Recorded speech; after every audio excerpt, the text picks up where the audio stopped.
servants of Allah, and know that among the reasons for steadfastness in religion, keeping company with the good and righteous companions, adhering to the righteous ones, for they help the servant to be steadfast by the will of Allah.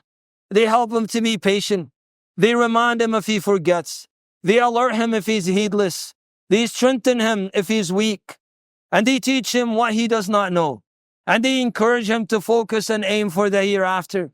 As for keeping company with the wicked and the evil ones, it is a cause for relapse and a lack of steadfastness in the deen, because they are people of whims and desires, and they cause those who keep company with them to fall into following them, so they are unable to remain upon the path of steadfastness. Allah the Exalted says, commanding His Prophet Muhammad sallallahu alayhi wasallam, and so the command is to the rest of His ummah, and keep yourself patient by being with those who call upon the Lord morning and evening, seeking His pleasure, and let not your eyes pass beyond them, desiring the adornments of the worldly life, and do not obey one whose heart we have made heedless of our remembrance, and who follows his desire and whose affairs is ever in neglect. And you see that someone who is firm upon the deen of Allah, and afflicted with the wicked ones, and he leaves it. Someone firm upon the sunnah, afflicted with the people of bid'ah, and he leaves the sunnah and perhaps even goes against it. How many are weak-hearted, wavering in faith, shaken when it comes to certainty? Allah the Exalted blessed them with a good company, so their hearts were strengthened by them, and their faith and certainly were established by their company. And how many people who are strong-hearted people, strong with firm iman and certainty, have mingled with evil and immoral ones, have indeed ravaged their hearts, dissolved their faith, and dissolved their yaqeen, their certainty, with their whims and desires. So a servant should not underestimate the company of those whom he keeps around and stays around, for it has an effect on him.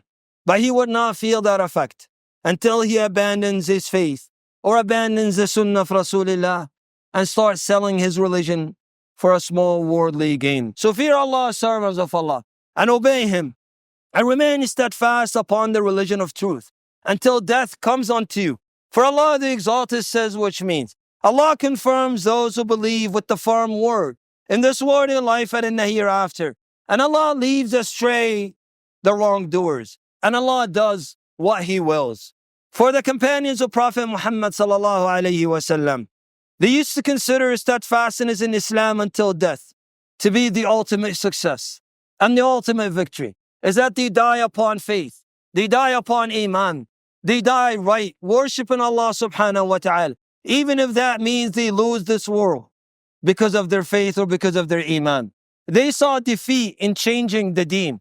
They saw defeat in altering the deen. They saw defeat in regressing and deviating from the truth. This is indeed indicated by the story of the companions of Prophet Muhammad sallallahu alayhi wasallam. A story also that is mentioned by Bukhari and Muslim. The story of Bi'r Ma'una, the well of Ma'una, where the companions were killed out of betrayal. And the two Sahih, from the hadith of Anas ibn Malik, may Allah be pleased with him, where he mentions when Haram ibn Milhan, his maternal uncle, he said when Haram ibn Milhan, may Allah be pleased with him, when he was stabbed out of betrayal on the day of Bi'r Ma'una, he took the blood, sprinkled it over his face, wiped it over his face, his own blood, and he said, I have won by the Lord of the Kaaba. I have won by the Lord of the Kaaba. He considered dying upon faith is the ultimate victory and success from Allah subhanahu wa ta'ala. The rest of his companions, which were 70, were all killed also out of betrayal.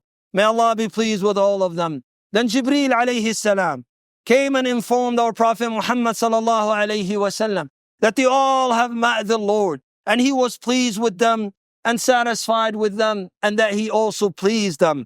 This is indeed the greatest victory. Even though they were killed and departed from this dunya, and their families and loved ones have lost them, but to die upon the deen of Allah, to die firm upon the sunnah of Rasulullah sallallahu alayhi wasallam, without altering the sunnah, without changing the deen of Allah Azza wa Jal, without deviating to bid'ah or changing the deen itself of Allah Azza wa Jal. That is indeed the ultimate success, and only few will be granted such. as a promise of Rasulullah sallallahu alayhi wa sallam.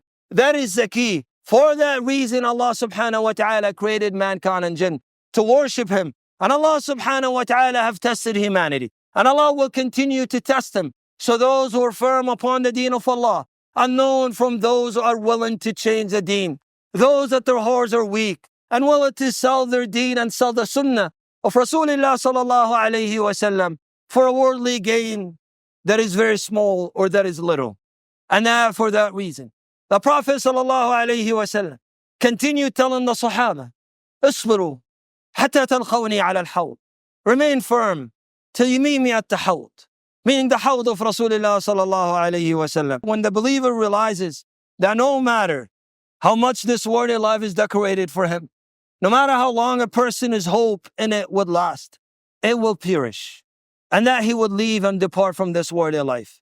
That would lead him to preserve his faith, to prepare for the hereafter, to remain steadfast in his religion, and to not bargain over it no matter what, and no matter what the price is, and not to abandon it no matter what the cost may be, because the hereafter is better and more lasting. Every soul will taste death, and you will only be given your full compensation on the day of resurrection.